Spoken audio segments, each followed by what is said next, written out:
Là, je suis tombé sur une publication où le gars disait, comparait la BRVM et la bourse américaine. Et il disait que la BRVM était jeune parce qu'il avait 20 ans d'années et qu'il avait plus de possibilités, bon, il y avait plus d'opportunités là-dessus qu'au niveau de la bourse américaine.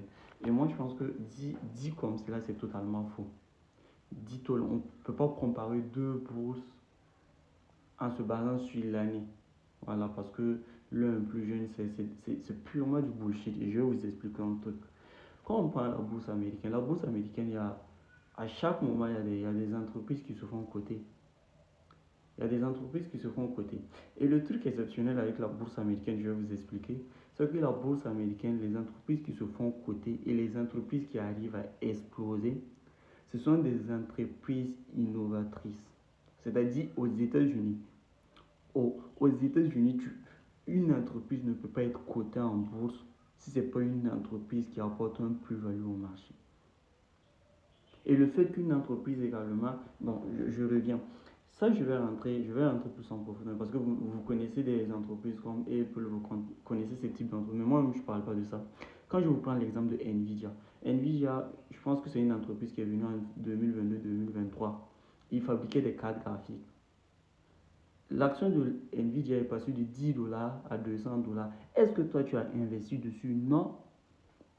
Maintenant, est-ce que Nvidia, c'est une entreprise qui a un potentiel d'expansion? C'est-à-dire, est-ce que l'entreprise a un potentiel d'expansion partout dans le monde?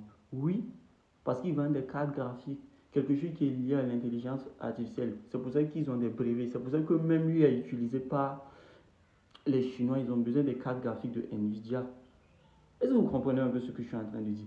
Maintenant, si tu viens dans la bourse régionale, est-ce que les entreprises de la bourse régionale, moi je parle purement business, moi je suis pas, c'est purement business, moi je parle que du profit, donc vous pouvez prendre ce que vous voulez et c'est purement business. Et quand vous prenez les bourses régionales, dites-moi, est-ce que vous pensez que nos entreprises qui sont cotées au niveau de la bourse régionale, est-ce que ces entreprises ont une potentiel de se développer, de toucher tout le monde entier? Je vous pose une question. Est-ce que ce potentiel de croissance, pourquoi? Parce que même les entreprises qui sont dans la sous-région, ce n'est que des idées copiées d'ailleurs. Ce n'est jamais des trucs nouveaux. Ce n'est jamais des idées novatrices. Ça peut être novatrice ici. Voilà, ça peut être des trucs innovateurs ici. Mais c'est jamais à l'extérieur. Parce que ce qu'on ne dit jamais, c'est que le business, tout ce qui se passe dans le monde du business, ça vient des États-Unis. Que ce soit Internet, bon, j'espère que vous connaissez Internet avec la bulle Internet, ce qui a rendu Warren Buffett millionnaire. Que ce soit le système bancaire Swift que vous connaissez, Mastercard, Visa, tous ces trucs. Tout ce qui est innovatrice est américain. Maintenant, je dis pas que, bien sûr, je dis pas que il n'y a pas d'opportunité, il y a pas quelque chose à faire au niveau de la bourse régionale, bien sûr. Si tu sais reconnaître une bonne opportunité, ça. Mais dis que la bourse régionale est 10 fois mieux que la bourse américaine, c'est faux. Les Américains, ce sont des entreprises. Tu peux pas arriver avec des projets copier-coller et puis percer aux États-Unis. Ça n'existe pas. Ça n'existe pas. Ça n'existe pas.